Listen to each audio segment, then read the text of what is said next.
Destination Monte-Carlo, l'essentiel de la vie en principauté de Monaco, à découvrir sur Fréquence Évasion.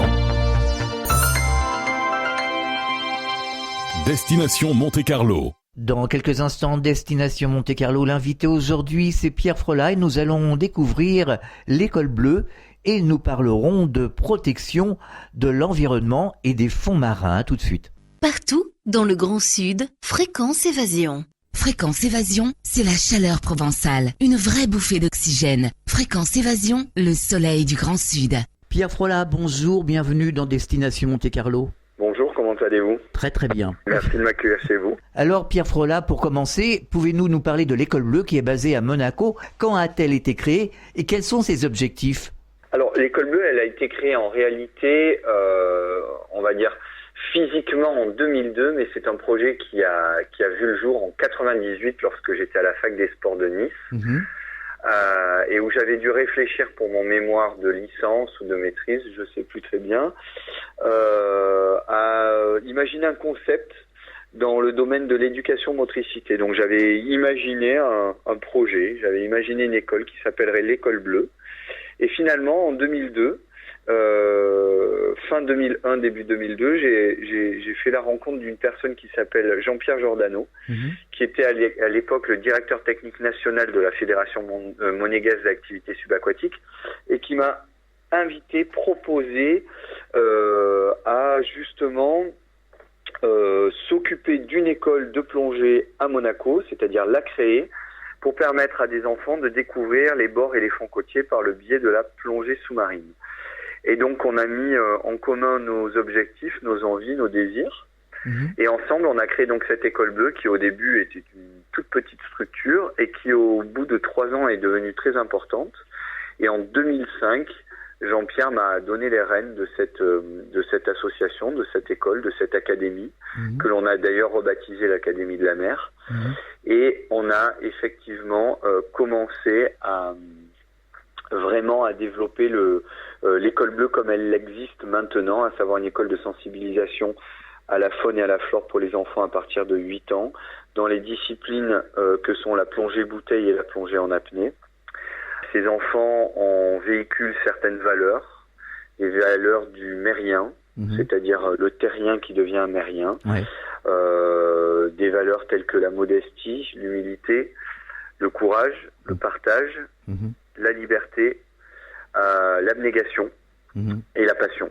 Oui, des valeurs, quoi, des grandes valeurs. Voilà, vraiment des valeurs essentielles. Qui sont un peu empruntées au Bushido ou au code moral du judo, parce que c'est un peu le monde duquel je viens, en fait, le monde du judo, et qui nous permet, en fait, à nous tous, les moniteurs de l'école bleue, de pouvoir guider ces enfants dans un monde un peu nouveau, où on essaye d'en faire des éco-citoyens, des êtres complètement autonomes, capables de penser, de réagir, de s'organiser, de faire preuve de discipline, de discernement, et avoir la capacité à un moment de s'organiser en équipe pour pouvoir réaliser un projet commun.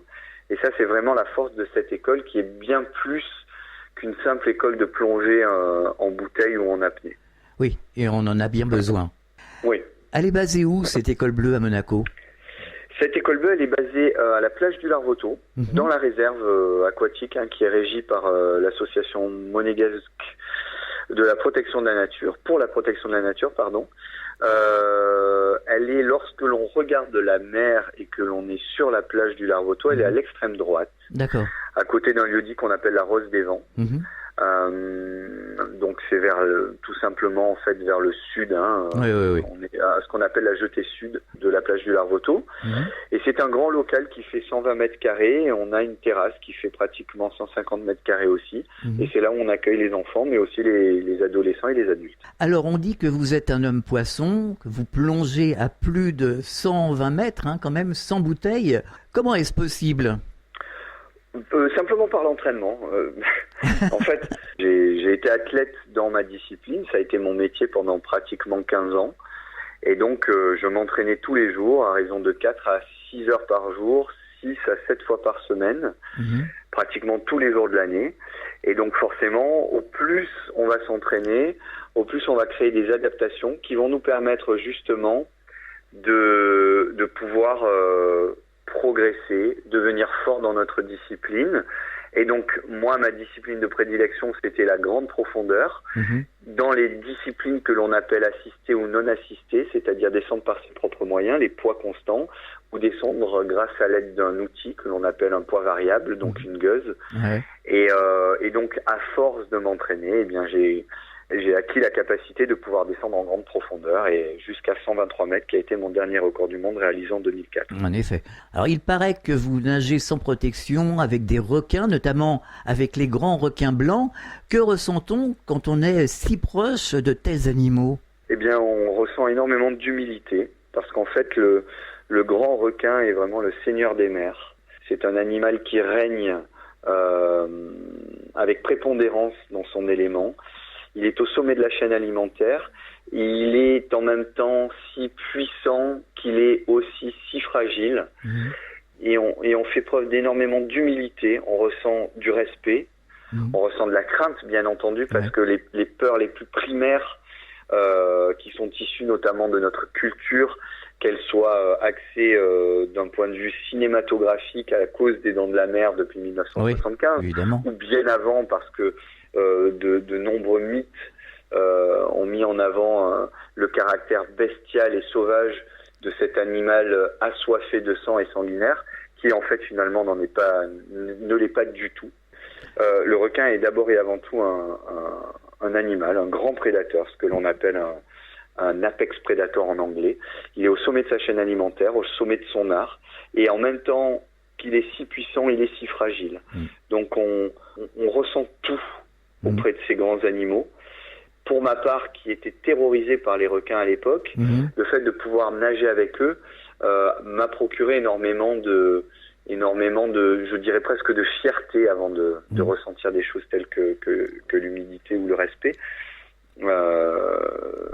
La fierté d'avoir pu à un moment combattre mes craintes les plus primaires et aller à la rencontre de ce qui me faisait peur, c'est-à-dire aller à la rencontre de l'inconnu. Est-ce que ces animaux ne sont pas diabolisés par l'homme? Complètement, ils le sont. Ils sont diabolisés pour plein de raisons particulières. Déjà parce que ce sont des prédateurs et finalement il reste peu de prédateurs sur Terre. Nous sommes vraisemblablement les derniers plus grands prédateurs de l'humanité, je vais dire. Cela fait bien longtemps que l'homme ne craint plus de se faire dévorer par un ours ou poursuivre par un lion lorsqu'il part de chez lui pour aller au travail. Nous ne sommes plus dans un monde de cueillette et de chasse, mais nous sommes dans un monde industriel. Et donc finalement, le requin est le dernier animal sauvage que l'on peut rencontrer, fréquenter et donc craindre à rencontrer, je dirais presque au quotidien si on fréquente les océans. Et bien entendu, ça nous renvoie à notre vraie place, c'est-à-dire que nous ne sommes pas les seigneurs de l'océan. Et je pense que le fait que cet animal puisse avoir le dessus sur nous, parce que à un moment il est un prédateur comme nous sommes, une proie potentielle pour cet animal, eh bien il est diabolisé parce qu'il a dévoré des naufragés pendant des siècles et des siècles, parce que il y a notamment ce film Les Dents de la Mer qui a diabolisé cet animal. Il est diabolisé parce que il est peu compris, peu connu, mal connu. Il est pas foncièrement beau, et donc cet animal effectivement est diabolisé, et c'est ce qui fait qu'il est si fragile, car d'une espèce menaçante on en a fait une espèce menacée, et il est réellement en voie de disparition. Je reviens d'Afrique du Sud là. Je suis rentré hier d'Afrique du Sud. Nous sommes partis à 10 nager au milieu des grands requins tigres et ce que l'on appelle les black tips, les Carcharanus limbatus, qui sont des requins assez communs. Et on s'est rendu compte, hélas, depuis un an, à quel point il était difficile de nager avec des requins, tout simplement parce qu'il y en avait de moins en moins. Et c'est du fait de l'homme, justement. Et quelles sont les causes, justement, de cette disparition? Alors, plusieurs. Les faits de l'homme, c'est assez simple. La surpêche, ce que l'on appelle le finning. Pour des raisons culturelles, le monde asiatique a besoin, ou a créé ce besoin de l'aileron de requin, pour des raisons donc culturelles, religieuses ou idéologiques. Et donc on va prélever uniquement les ailerons sur les requins, on va rejeter toute la bête à la mer, mais une fois qu'on lui a coupé les ailerons, l'animal ne peut pas survivre et donc meurt. Une surpêche aussi parce que en fait, finalement, comme il est au sommet de la chaîne alimentaire, comme tous les grands prédateurs, il a une grosse difficulté à se reproduire rapidement, à l'instar de l'homme, par exemple, ou de tous les mammifères qui n'ont pas des portées, on va parler de portée pour les mammifères, qui sont en grand nombre. Si on compare un thon avec un requin, par exemple, ou non, même on va le comparer avec un autre poisson, on va le comparer avec le Pterois volitane. Le Pterois volitane est une espèce de poisson très très joli. C'est de la rascasse volante. C'est un poisson magnifique que tous les plongeurs connaissent, mais tous les gens qui vont dans les aquariums le connaissent aussi. Ce poisson est capable de pondre tous les 4 jours 30 000 œufs. Un requin, lui, par contre, n'aura qu'une fois ou 2 fois par an peut-être des œufs, s'il est ovipare, ou des portées, on va appeler ça des portées pour prendre des raccourcis, de 2 ou 3 individus. Donc bien entendu, ces animaux en plus arrivent à une maturité très tard, alors que le Pterois volitane est très très vite autonome. Et donc en fait, lorsqu'on est au sommet de la chaîne alimentaire, on est très fragile. On règne, mais on est très fragile. On se reproduit très peu. Et si l'on est pêché à outrance, nous ne sommes pas armés pour pouvoir lutter contre cela, et on risque de disparaître, tout simplement, ce qui risque d'arriver à cette espèce. Alors je suppose que vous faites un travail de sensibilisation, justement, quand vous partez comme ça en déplacement en Afrique, notamment, sur place. Quel est le travail de sensibilisation que vous faites pour justement arriver à protéger ces espèces en voie de disparition ? Eh bien, il y a plusieurs choses. On va dire qu'il y a de la sensibilisation grand public, où je vais m'amuser, on va dire, à montrer aux gens que le requin est un animal comme les autres. C'est un poisson magnifique. Et donc, je vais évoluer aux côtés de cet animal. On va en faire des photos, des vidéos, des films, des documentaires, et on va essayer de faire prendre conscience aux gens de la fragilité de cette espèce et d'essayer de faire en sorte qu'elle soit protégée. Ensuite, je vais prendre des gens et je vais les faire nager avec ces animaux pour leur montrer qu'il n'y a pas de crainte. On a peur de l'inconnu. À partir du moment où on maîtrise les choses, on n'en a plus peur et on les protégera. On aura une certaine relation particulière avec l'animal que l'on a côtoyé. Ensuite, il y a des conférences que je fais dans lesquelles je vais utiliser justement les photos et les films que nous avons fait en amont. Et puis surtout, il y a, et ça c'est très important, l'utilisation de jeunes ambassadeurs, c'est-à-dire des enfants issus de l'école bleue notamment, que l'on va prendre. Et parce qu'en fait, on s'est rendu compte très vite que des adultes qui parlaient à des enfants n'utilisaient pas les mêmes codes de communication. Il était très difficile, en fait, de pouvoir faire passer un message. Par contre, les enfants qui parlent à des enfants utilisent donc les mêmes codes, les mêmes modes de communication, les mêmes modes de fonctionnement. Et il est beaucoup plus facile de faire passer un message et un enfant s'identifiera beaucoup plus facilement à un autre enfant plutôt qu'à un adulte. Et donc ces enfants, on les prend et on va les amener aux 4 coins du monde, à la rencontre de tous les animaux de l'océan. Et ces enfants-là vont faire un constat, une étude. Ils vont participer à des expérimentations, soit scientifiques, soit idéologiques ou soit écologiques. Et ils vont ensuite revenir prêcher la bonne parole dans leurs classes respectives, dans leurs collèges et lycées, et même dans des facs.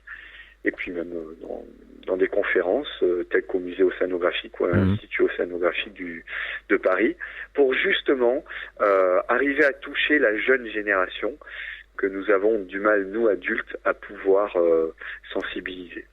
Les enfants sont de bons ambassadeurs. Eh bien, les enfants sont les meilleurs ambassadeurs pour les enfants. Alors ici à la radio, nous réalisons très régulièrement des émissions sur la protection de l'environnement, de la faune, de la flore marine, avec de nombreuses associations. Vous qui avez l'habitude d'explorer les fonds marins, quel constat peut-on faire à ce jour concernant les fonds marins méditerranéens et autres ? Eh bien, j'ai envie de dire quelque chose. Je lutte par idéologie, par principe et par désir contre le fatalisme. Et je me suis rendu compte au fur et à mesure des années où j'ai fréquenté non seulement la mer Méditerranée, mais d'autres océans ou d'autres mers, qu'il suffisait laisser à la nature le temps de souffler pour qu'elle reprenne son droit. Et la mer Méditerranée va bien mieux maintenant que dans les années 70, mais bien entendu, elle va moins bien qu'il y a 2 ou 3 siècles. Il suffit simplement de la laisser souffler, de lui laisser le temps de reprendre son souffle pour que les choses reprennent leur droit. Donc j'ai envie de dire qu'il y a énormément d'espoir et que tout n'est pas perdu à partir du moment où on fait attention. Je vais vous donner un exemple très simple. Allez-y. Il y a depuis maintenant presque 10 ans la possibilité à l'île de la Réunion d'aller nager avec des baleines à bosse, ce que nous avons fait avec les enfants de l'école Bleue d'ailleurs il y a 2 ans et l'année dernière, pour aller à la rencontre de ces baleines. Il y a 20 ans, il n'y avait aucune baleine là-bas. Il n'y en avait pas, ou du moins il n'y en avait plus, car elles étaient presque en voie de disparition, pêchées, surpêchées. Mais dès lors qu'il y a eu les moratoires sur la pêche à la baleine et ainsi de suite, cette espèce, naturellement, repris goût à la vie, on va dire, et on note de plus en plus d'individus, au même titre que les cachalots et d'autres espèces. On voit la même chose avec le thon rouge en Méditerranée. Il y a depuis maintenant près de 4 ans qu'il y a un moratoire sur le thon rouge en Méditerranée, et on se retrouve maintenant, si on va prendre l'exemple de Monaco, certaines périodes de l'année avec des thons rouges dans le port de Monaco. Donc c'est très rassurant. Une espèce qui était presque en voie de disparition se retrouve présente au bout de quelques temps. Donc il faut laisser à la nature le temps de reprendre ses forces, tout simplement. On marque une pause, c'est Destination Monte-Carlo, on revient dans quelques instants. Destination Monte-Carlo, l'essentiel de la vie en Principauté de Monaco, à découvrir sur Fréquence Évasion. Vous écoutez Fréquence Évasion, Principauté de Monaco.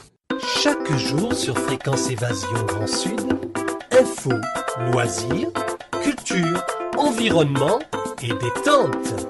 Fréquence Évasion, www.fréquenceévasion.com. De Menton à Toulouse, Radio Fréquence Évasion, le soleil du Grand Sud. Nous sommes de retour sur Fréquence Évasion, c'est Destination Monte-Carlo. Nous sommes toujours en compagnie de Pierre Frolat. Nous parlons de l'école bleue, de la protection de la faune et de la flore marine. Alors on parle beaucoup de pollution chimique. Il y a une réalité bien entendu, mais est-ce qu'on ne dramatise pas trop les choses, ou est-ce que la mer peut justement transformer tout ça et retrouver son état originel par rapport à ces polluants? En fait, c'est une discussion qu'on avait il y a quelque temps avec mon frère notamment, qui est scientifique. En fait, ce qui régit notre existence, notre devenir, c'est ce qu'on appelle la mutation, l'adaptation.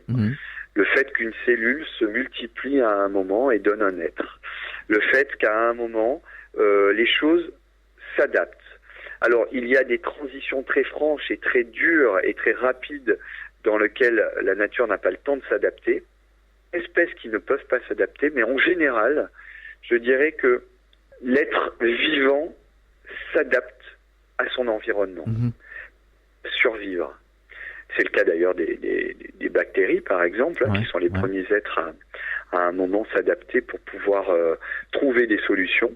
Eh bien, c'est la même chose pour nous, c'est la même chose pour ce qui se passe dans la mer. D'ailleurs, il ne faut pas oublier que la vie a pris racine dans les océans. Et donc, ce serait presque... Il faut bien comprendre ce que je dis. Cessons de polluer, bien entendu.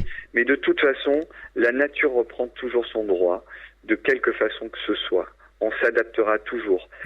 Par contre, si nous ne sommes pas faits pour pouvoir survivre à nos propres déchets, nous disparaîtrons et une autre espèce, d'autres individus prendront le dessus. Les dinosaures, à un moment, n'ont pas pu s'adapter et ont disparu. Il y a énormément d'espèces qui disparaissent parce qu'elles ne sont pas capables de s'adapter. Par contre, il y a d'autres espèces qui prennent la place des espèces qui disparaissent parce que la nature déteste le vide.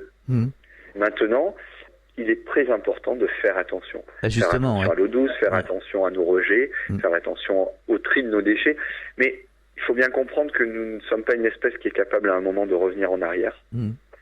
Et donc il faut trouver le moyen de continuer à assurer ou assumer notre confort désiré, tout en ayant la capacité de préserver l'environnement, le monde dans lequel on vit. En prenant des précautions et en réfléchissant. Le problème, c'est que l'individu en lui-même peut très facilement prendre des décisions drastiques, mais la société en elle-même régit l'humanité d'une certaine façon, et ne laisse pas la place à l'individualisme, l'individualité et la capacité à un moment de pouvoir faire des choix. Donc je pense que l'avènement de l'amélioration des choses pourra se faire sur des unités de lieux très courtes, très petites. À l'échelle d'un grand pays, il est difficile, prenons un pays de 70 millions d'habitants, eh bien il est beaucoup plus difficile d'arriver à redresser la barre que dans un pays qui n'a que 35 000 habitants, si vous voyez ce que je veux dire. Oui, tout à fait. Nous avons la chance à Monaco de pouvoir effectivement prendre des décisions rapides, avec des dirigeants qui ont bien conscience de l'importance de la préservation pour assurer la pérennité des choses. Et donc, c'est facile parce que nous sommes sur une unité de lieu petite, une surface très très courte, c'est plus de gérable. kilomètres carrés. Et donc, si toutes les communes pouvaient à un moment avoir le pouvoir de réagir de la sorte, eh bien, plein de petites individualités feraient une grande unité dans un combat qui serait très positif. Tout à fait. Mais j'espère que ça n'est pas que utopique comme idée.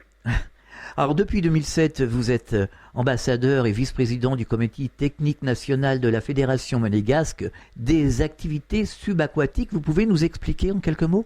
Oui, c'est en quelques mots. Bon, vous avez vu que je fais des phrases très longues. Oui, et on aime parler ici à la radio, hein. On est là pour ça. Hein. C'est beaucoup. Écoutez, la radio, c'est vraiment le média qui nous laisse nous exprimer. Tout à fait. C'est vraiment un plaisir. Le temps d'antenne à la télévision est très difficile.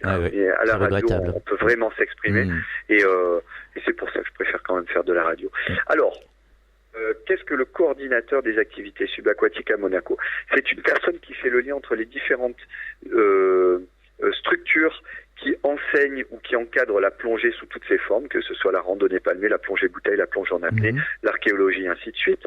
C'est une structure qui rend compte au gouvernement et au ministère d'État de l'avancée de certains projets, qui trouve des solutions et qui fait le lien entre différentes structures qui à un moment auraient des objectifs communs ou pas.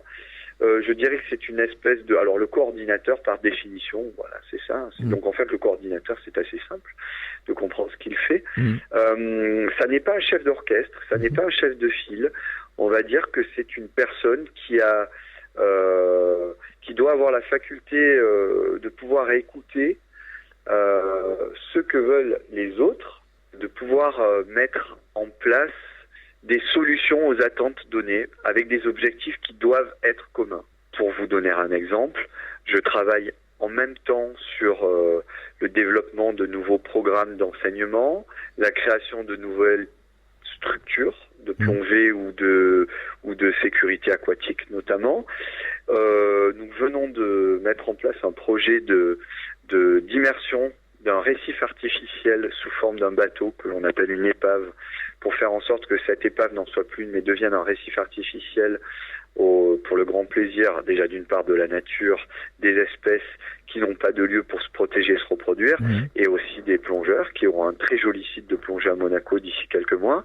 La mission de porte-parole aussi, voilà, vous m'invitez à parler à votre radio, et voilà, donc missions qui sont très très importantes à mes yeux, mais aux yeux aussi des différents présidents d'associations, de structures, de fédérations, parce que justement cette fonction me permet de faire le lien et d'arriver à coordonner les choses et faire en sorte que le message passe plus facilement. Alors, on en parlait tout à l'heure, vous avez participé à plusieurs documentaires sur l'apnée. Quelques mots pour nous expliquer quel genre de documentaire vous avez réalisé ?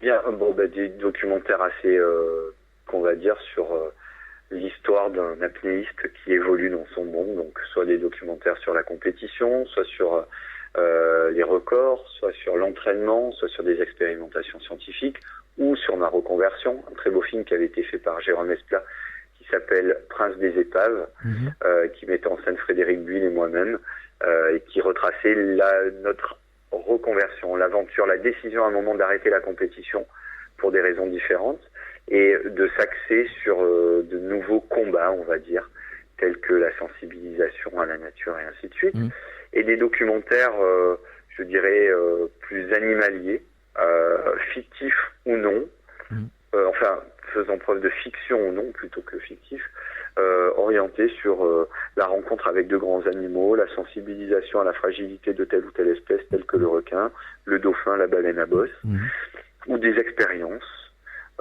ou plutôt des explorations, partir à la rencontre d'une espèce que l'on croit disparue ou inaccessible. Voilà, donc de très nombreux documentaires, et il y a toute une série de documentaires en prévision qui devraient voir le jour, le tournage du moins, à partir du mois d'octobre 2014. Intéressant. Vous avez publié un livre aussi, Pirates des Abysses, je pense que c'était aux éditions du Rocher. Alors oui, moi je ne l'ai pas publié, je l'ai écrit. Écrit. C'est encore mieux. Ce sont les éditions du Rocher qui les ont publiées. Oui. Moi je l'ai simplement écrit avec une personne qui s'appelle Christophe Ferré, qui était ce que l'on appelle ma plume, et je ne voulais pas faire quelque chose d'autobiographique. J'avais envie d'un échange, d'un entretien, un peu comme un interview, et nous avons donc fait ce livre dont je suis très fier en fait, qui m'a permis de pouvoir poser sur le papier des choses que j'avais dans mon cœur et au fond de mon âme, et ça m'a permis à un moment de mieux m'expliquer à moi-même quels étaient mes sentiments et mes ressentis, et puis peut-être de ouvrir aux gens ce qu'était à mon avis en apnée en termes plutôt de philosophie et de façon de vivre que simple sport ou quête de l'inutile, comme on a pu la définir à une époque au même titre que l'alpinisme. D'accord. Alors, c'est difficile à la radio, bien entendu, de décrire ce que vous devez voir lors de vos plongées. Je pense que vous devez voir de magnifiques paysages. Est-ce que vous pouvez nous les décrire? Enfin, essayez, tentez justement, radiophoniquement parlant. Eh bien, en fait, il faut concevoir la plongée en apnée comme quelque chose de très coupé en deux parties. Il y a la partie qui est assez évidente pour tout le monde, c'est-à-dire la découverte du milieu, avec d'innombrables couleurs, d'innombrables espèces que l'on va rencontrer. C'est toujours la surprise, la plongée en apnée. La plongée, en fait, en général, c'est toujours la surprise. On ne sait pas ce que l'on va voir sous l'eau, on ne sait pas ce que l'on va rencontrer. On est vraiment projeté au plus profond de la nature, de l'environnement, et on est complètement débordé par cette nature qui est omniprésente. Et 45 minutes de plongée en exploration bouteille ou 2 heures de plongée en apnée vont faire que l'on va se retrouver non pas comme un acteur, mais comme un passager, un spectateur actif dans un monde qui va nous surprendre à chaque seconde, de par le biais de la luminosité, des couleurs, de la température, mais surtout des rencontres inopinées avec telle ou telle espèce. On va être en train de s'arrêter, en train de regarder un spirographe, une anémone, et on va être dérangé par un dauphin. Donc deux entités complètement différentes sur une même unité de lieu, avec tout ce que peut représenter la magie de la rencontre avec un dauphin, une baleine ou un espadon. Donc voilà, ça c'est la plongée. Et puis il y a quelque chose de très fort, de très puissant, c'est le voyage intérieur. Ce que va nous procurer justement, et ce que va nous faire ressentir le fait à un moment de se glisser dans un milieu qui est très hostile, qui est d'une puissance phénoménale. Il faut comprendre que dans l'eau, il y a une pression hydrostatique énorme. À 20 mètres, il y a 3 kilos par centimètre carré qui écrasent notre corps. À 100 mètres, il y a 11 kilos par centimètre carré qui écrasent notre corps. Et cette pression énorme, elle va générer un stress physiologique qui va avoir une répercussion psychologique, avec des sensations très très différentes de celles que l'on peut rencontrer lorsqu'on fait une simple randonnée dans la forêt. Avec une mise en exergue de certaines sensibilités telles que le toucher, telles que la coordination, la notion et la prise de conscience du temps passé sous l'eau. Et puis il y a toute une chimie qui va s'opérer dans notre cerveau du fait justement de l'augmentation de la pression partielle de certains gaz que nous avons respirés, notamment l'oxygène et l'azote, qui vont avoir une répercussion. C'est ce que l'on appelle en fait l'ivresse des profondeurs. Ah oui, tout à fait. C'est-à-dire qu'à un moment, on n'est pas ivre, mais on se retrouve dans un état de bien-être. On est au plus profond de soi-même. On ressent des choses qui sont très profondes. On entend son cœur battre. On entend l'eau qui glisse sur ses oreilles. C'est un rapport très kinesthésique, très équinodermique, je dirais même, avec l'élément. Et au fin fond de la mer, on arrive à savoir qui l'on est parce que l'on rentre au plus profond de soi. Et plonger en apnée demande de pouvoir à un moment lâcher prise, se laisser complètement aller, se laisser glisser, se laisser happer, se laisser dévorer par les sensations les plus pures. Et on trouve, en la plongeant en apnée, le moyen de savoir qui l'on est à un moment. On ne peut pas mentir, on ne peut pas lutter, on doit faire preuve d'humilité pour pouvoir continuer à progresser. C'est quelque chose de vraiment particulier qui nous permet justement de mieux nous connaître et donc de mieux grandir et de pouvoir mieux évoluer déjà d'une part dans la mer et d'autre part dans la relation avec les autres, parce que lorsque l'on sait qui l'on est dans l'eau, on aura beaucoup plus de facilité à écouter les gens, à comprendre ce qu'ils veulent et à se poser de bonnes questions, de vraies questions pour pouvoir essayer de donner des réponses. Mais c'est une déconnexion totale avec le monde habituel. Eh bien, je dirais que c'est un espèce d'état de concentration ultime, ce que recherchent peut-être un peu les gens qui font du yoga, ou au moins de la visualisation et de la sophrologie, parce que le yoga, c'est pas ça du tout, en fait. Mais c'est un moyen, à un moment, vous savez, l'individu, dans son existence, a besoin, à un moment, de lâcher prise. On a besoin de se poser quelque part, de prendre un livre, de ne plus échanger avec les autres. On a besoin à un moment d'un peu d'égoïsme. Eh bien, la plongée, elle nous permet cet égoïsme, parce qu'il n'y a plus de communication à proprement parler avec l'extérieur. Ça n'est que de la captation de choses qui viennent de l'extérieur et qui rentrent au plus profond de nous-mêmes. Finalement, ce n'est pas vraiment de l'égoïsme, c'est un temps de pause. Moi, j'appelle ça un peu de l'égoïsme, parce qu'on a besoin d'être un peu égoïste, et être égoïste pour pouvoir bien recevoir et bien donner par la suite. Mais là, je pense qu'il faudrait faire une autre émission de radio rien que sur ce thème-là. Tout à fait, c'est intéressant. Je le conçois vraiment comme ça, en fait. La plongée en apnée, si je veux vraiment descendre en grande profondeur pour pouvoir me relâcher complètement, elle va nécessiter chez moi le besoin de me recroqueviller sur moi-même. Et me recroqueviller sur moi-même, ça veut dire faire preuve d'égoïsme. Quelques mots sur l'opération Poséidon ? L'opération Poséidon, c'est quelque chose qui existe depuis 2006. C'est un événement médiatique où je descends en grande profondeur avec mon équipe chercher le drapeau à damier, officiel du Grand Prix, que l'on remonte, que l'on fait dédicacer par les pilotes de F1, les tennisman, les personnalités présentes ce jour-là. Et ensuite, ce drapeau ainsi que ma combinaison, mes palmes et les outils qui m'ont permis de descendre au fond sont vendus aux enchères au profit d'une œuvre caritative. Notamment cette année, nous l'avons fait au profit d'Aequalia. Et ainsi financer la construction de puits dans des pays d'Afrique où les gens n'ont pas accès à l'eau douce.